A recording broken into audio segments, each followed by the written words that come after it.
the issue that a lot of Native Americans have, it's they feel like you're attacking them. They feel like when somebody's saying, and I know you didn't say it, but that's pretty much saying that you're saying that the Olmecs were African American. No, I just said they're not. They're not.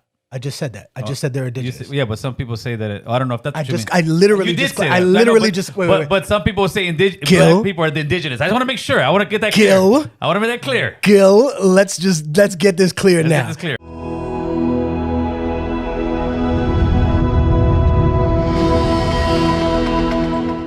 Some people were upset about. We talked about. I saw a lot of people upset about you because I think well, I don't know. I gotta first figure out what you believe in. As far as I believe the Afrocentric, Olmecs, the Olmecs being I think African American and all that stuff. So go through the history of what you believe. No. I will say I want to give a shout out and R.I.P.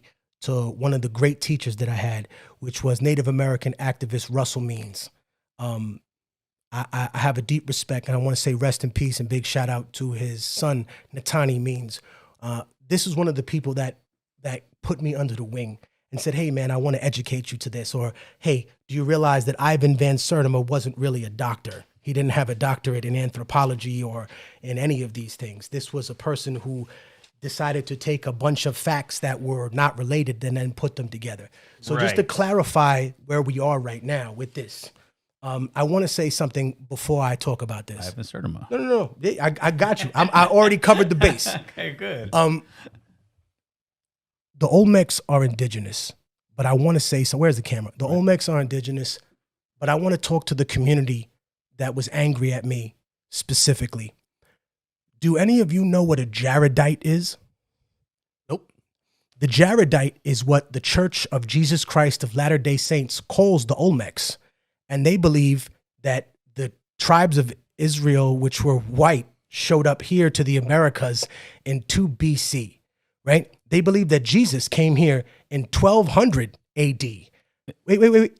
The Mormons, the Church of Jesus Christ of Latter-day Saints. The Mormons are different. Right. So what I have to say is this. They believe that two groups of people formed, right? Lamanites and the Nephites. They believe that our people are the Lamanites, and because we were evil and betrayed God, they painted us brown and copper-skinned. How much money did the gross national product of all of these black organizations make, right? Not even over $1 million. They make less than BLM stole from people.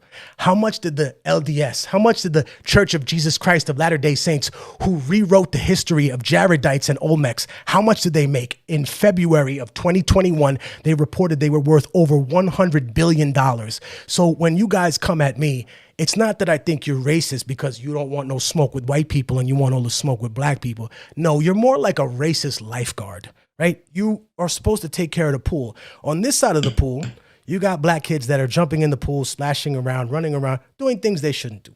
But on this side of the pool, you got white people sniffing coke, fucking in the pool, doing all kinds of extra shit, and they got a big budget.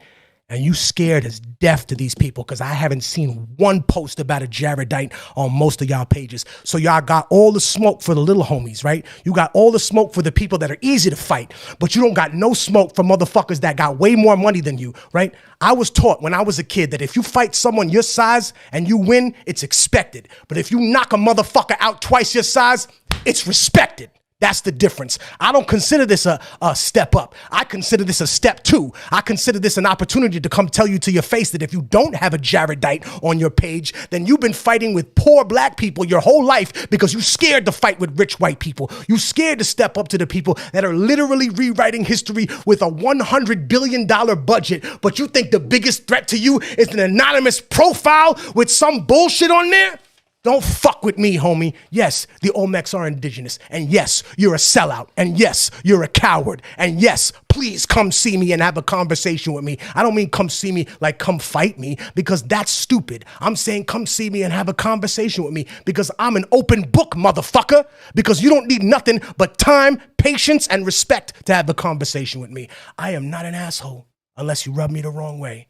And I love my people. And I want us to understand and to come together. And I believe the only way that we will survive is by not killing each other. That's it. We just have to not kill you. It's that simple, bro. It's that simple, but it's so hard. And we also have to realize, hermanos, raza, the RICO is coming for all of you. All of you. It's already come to New York, papi. It's swept up so many of my brothers. People who have nothing to do with this shit. People who got out the game years ago. You ain't never leaving. You in the books, homie. They coming for you. Like all other things, man, we have to evolve or we will become extinct. And I will say this, I took a great journey in that. And the people who taught me that with experience. So they said, well, wait a minute. What are this other idea that the Olmecs were part of the Kush Empire that came here? They just put their arm around my shoulder with love. And they taught me something that will stick with me for the rest of my life, that you can teach anything to anybody with love and patience. But the only thing you're going to teach with hatred is hatred. You're going to teach people how to hate you back. That's it.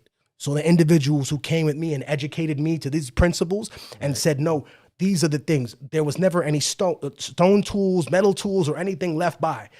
However, here's an interesting thing. If Eric the Red and the Viking her came here in the year 1000 and they were the least evolved civilization, we don't know what the real history of the world is.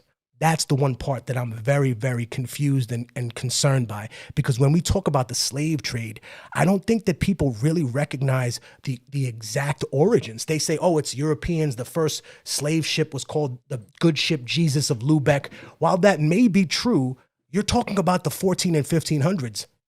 No, you have to go back to the 7th century AD when the Vikinger were the first people to start the transatlantic slave trade. They used to steal women because back in the day you could color your hair, but you couldn't color your eyes.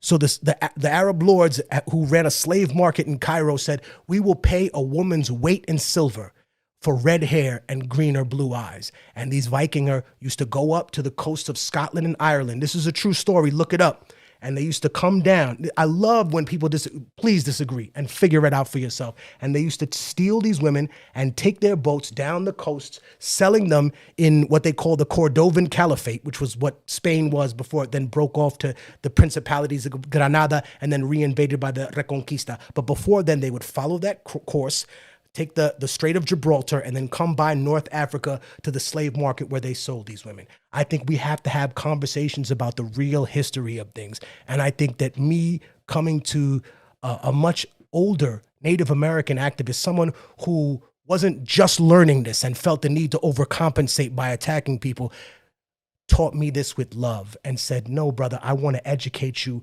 about something that's even deeper and will build you a stronger bond with our people because you are Peruvian. Let me jump in here real quick. I think the issue that a lot of Native Americans have, they feel like you're attacking them. They feel like when somebody's saying, and I know you didn't say it, but that's pretty much you're saying that the Olmecs were African American. No, I just said they're not. They're not. I just said that. I just said they're indigenous. Yeah, but some people say that. I don't know if that's. I literally just. But some people say black people are the indigenous. I just want to make sure. I want to get that clear. I want to make that clear. Gil, let's get this clear now. Get this clear. How many more times do I need to say it? One more time. All right. For the people watching at home, the Olmecs are indigenous. The reality that we have to face is that if you have smoke for them and you have none for the Jaredites, then you, my brother, are a coward. Okay, I'm down with that. Papi, eres un cobarde. Do you want me to say it in another language too? I got a lot of them. I hope. Vous êtes un cochon. There you go, boy. I think the important thing is that I never feel pressed about these things because they've never happened in public. It's always been individuals that have.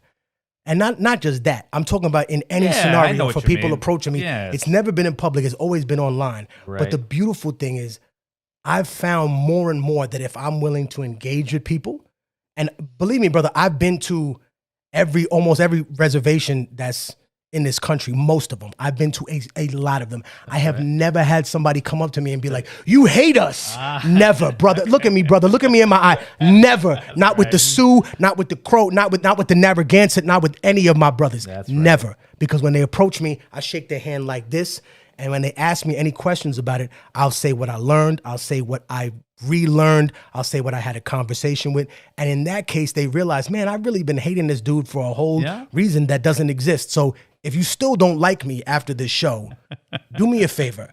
Pick another reason not to like me. Tell me I'm too cocky. Tell me he's not as smart as he thinks he is. Right.